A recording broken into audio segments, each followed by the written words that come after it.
तो हेडिंग पड़ेगा विमीय विश्लेषण के उपयोग।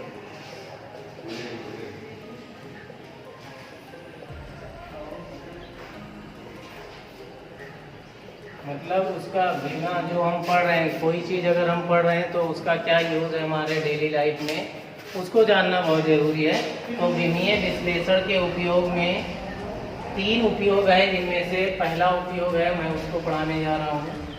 पहला उपयोग है एक पद्धति के मात्रकों को, एक पद्धति के मात्रकों को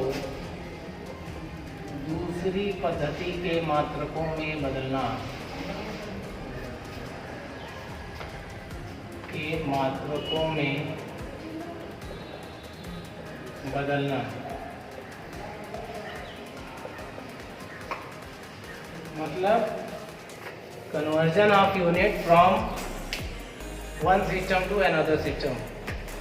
जैसे हमने आपको 3 पद्धतियां बताई थी, CGS, MKS या SI, और थर्ड वन था FPS। उनमें 2 हमारे कोर्स में है, CGS और SI। तो उन्हीं का कन्वर्जन सीखेंगे। तो इसमें सबसे पहले मान लेंगे, माना 2 पद्धतियां हैं, CGS और SI। CGS पद्धति में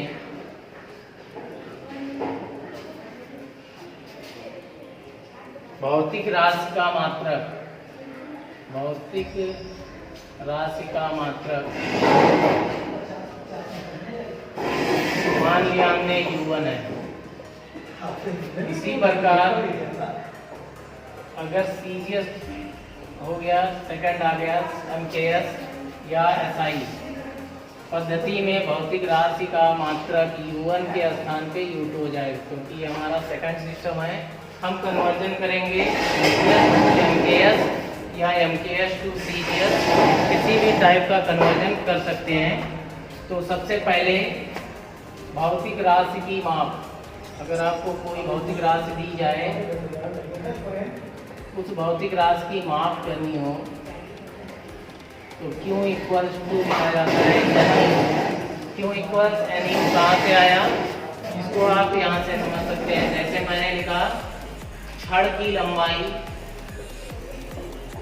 5 मीटर है, तो जो छड़ की लंबाई है, छड़ को नापा गया, इसलिए क्यों हो गया 5 मीटर। तो इसमें जो 5 दिख रहा है, 5 नजर आ रहा है, 5 को हम यहाँ पे आंकिक मान कहते हैं। आंकिक मान means numerical value, numerical value हो गया। और जो लास्ट में मीटर लिखा हुआ है, हमने आपको पिछले वीडियो में मात्रक बताए थे, तो वहाँ से मीटर जो लिखा हुआ है ये हमारा हो गया मात्रक, जिसको इंग्लिश में कहा जाता है यूनिट। तो यूनिट से आ गया U, तो यहाँ से फार्मूला हमारा मिल गया Q इक्वल्स NU। हमारे पास 2 पद्धतियाँ हैं, तो मान जो बनेगा वो N1 U1 बराबर N2 U2। अब मान लेंगे, माना किसी भौतिक राशि की विमा, भौतिक राशि की विमा, विमा m power E L power B T power C है। कोई भी भौतिक राशि होगी उसकी विमा, ये M L T जो है ये मूल मात्रकों में आते हैं। तो इसलिए कोई भी भौतिक राशि होगी, इसमें या तो m होगा या L होगा या T होगा, इनमें से एक ना एक जरूर होगा। तो m जो है द्रव्यमान का विमा है, L लंबाई का और T टाइम का है। पिछले वीडियो में मैंने बताया गया था आपको। तो यहाँ हम मान लेंगे द्रव्यमान, यम जो है वो द्रव्यमान का है, द्रव्यमान के बाद यल है तो कॉमा लगा दिया, लंबाई, उसके बाद नेक्स्ट है टाइम यानी समय। के प्रथम पद्धति में मूल मात्रक क्रमशः, यह आपका रफवर्क है, क्रमशः। तो पहली पद्धति मैंने CGS चुनी है, तो वहाँ 1 वाला सिस्टम लगेगा। तो द्रव्यमान का हो गया m1, लंबाई का L1 और समय का T1। वह ऐसे ही इन तीनों के द्वितीय पद्धति में, दूसरी पद्धति में जिसका नाम है MKS या SI, दूसरी पद्धति में मूल मात्रक ये m क्रमशः m2, L2, T2 है। तो इसको मैं मान ले रहा हूँ इक्वेशन 1। इक्वेशन 1 की सहायता से हम गणना करेंगे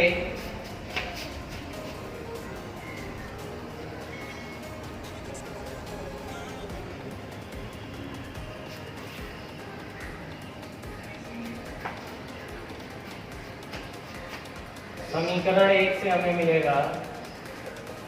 समीकरण 1 में वैल्यू लिखें Q इक्वल N1U1, अर्थात N1 और U1 यानी यूनिट। तो विमा जो लिखाई गई है किसी भौतिक राशि की, वो माना m power a, m power b, t power c। पहली पद्धति में m के स्थान पे m1 है, तो यहाँ लिख देना m1 power a, L1 power b, T1 power c। फिर यहाँ लगा हुआ है बराबर n2, U2 की value m2 power a, L2 power b, T2 power c। यहाँ से हम n2 की वैल्यू निकाल सकते हैं। n2 इक्वल टू इसके बराबर लिखा हुआ है n1 m1 का power a, L1 power b, T1 power c। ये मल्टीप्लाई में है, आ जाएगा डिवाइड में m2 power a, L2 power b, T2 power c। तो यहाँ से आप देख रहे हैं बेस सेम है। बेस सेम होने पे पावर आपके बाहर हो जाते हैं। तो n2 की वैल्यू आएगी n1।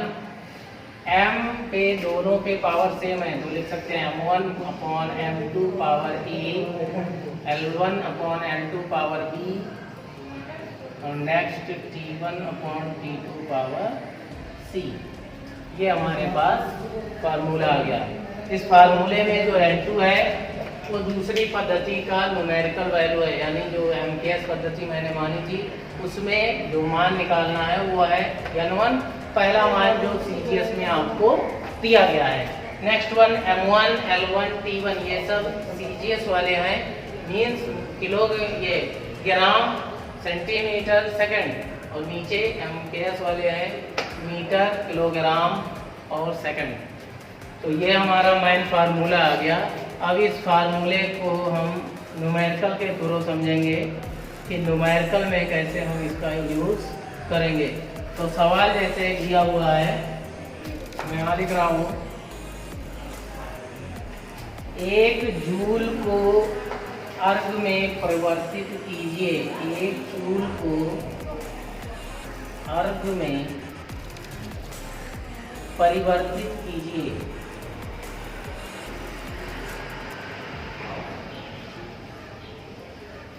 तो इसमें सबसे पहले हमें जानना ये जरूरी है कि जो हमें परिवर्तन करना है वो किससे किस पद्धति में करना है। तो यहाँ हम देख रहे हैं जूल और दूसरा देख रहे हैं अर्ग। तो यहाँ हमें सिस्टम नहीं बताया गया है, ये बताया नहीं गया है कि किस पद्धति से किसमें, CGS to SI नहीं बताया गया या SI to CGS नहीं। तो पहले हम इसको सॉल्व करने के लिए इसको देखेंगे जूल और यहाँ देखेंगे अर्ग। तो जूल जो होता है वो MKS पद्धति, जूल MKS पद्धति में है और हमारा अर्ग जो है वो CGS पद्धति में है। तो हम यहाँ से कंफर्म हो गए कि हमारा जो कन्वर्जन है वो MKS to CGS है। मतलब जो पहली पद्धति हमारी बनेगी वो MKS बनेगी और दूसरी पद्धति हमारी बनेगी CGS। तो नेक्स्ट क्या करते हैं, पहले हम इन सब की लिख लेंगे विमा।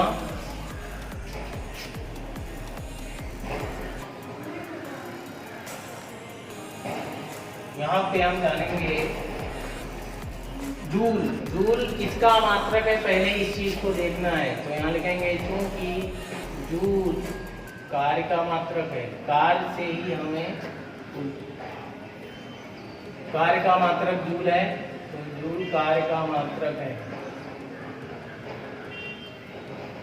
जूल कार्य का मात्रक है, जिसको आपने पिछले क्लास में पढ़ा भी होगा। डब्लू, जूल कार्य को लिखते हैं डब्लू से, डब्लू बराबर एफ, मतलब कार्य जो होता है, कार्य बराबर होता है बल गुणे विस्थापन।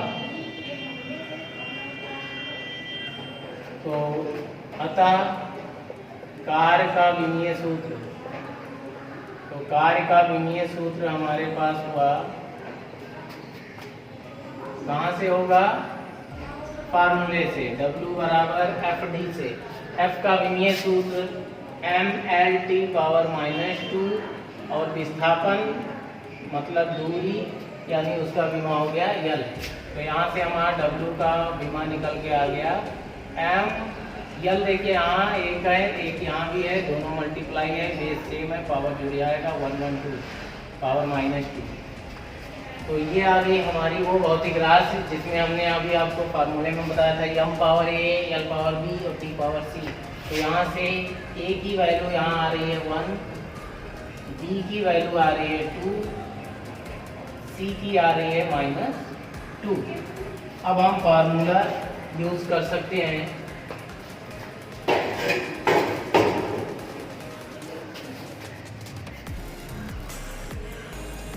तो फार्मूला यूज करने से पहले अगर आप देखना चाहें तो बल का विमा कहाँ से आया उसको भी देखा जा सकता है। लोअर क्लासेज में आपने पढ़ा होगा न्यूटन का सूत्र F बराबर ma। तो m का हो गया द्रव्यमान कैपिटल M, a का हो गया त्वरण मीन्स nt पावर -2। तो इसको जब एक साथ लिख लिया mnt पावर -2, ये हो गया बल का। तो ये चीज यहाँ से आ गई।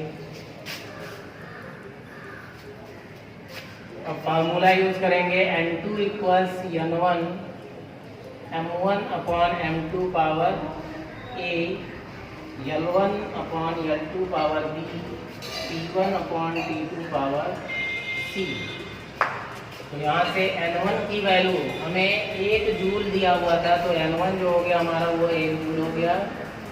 अब ये कन्वर्जन MKS टू CGS है, मीन्स ऊपर किलोग्राम मीटर सेंटीमीटर। तो किलोग्राम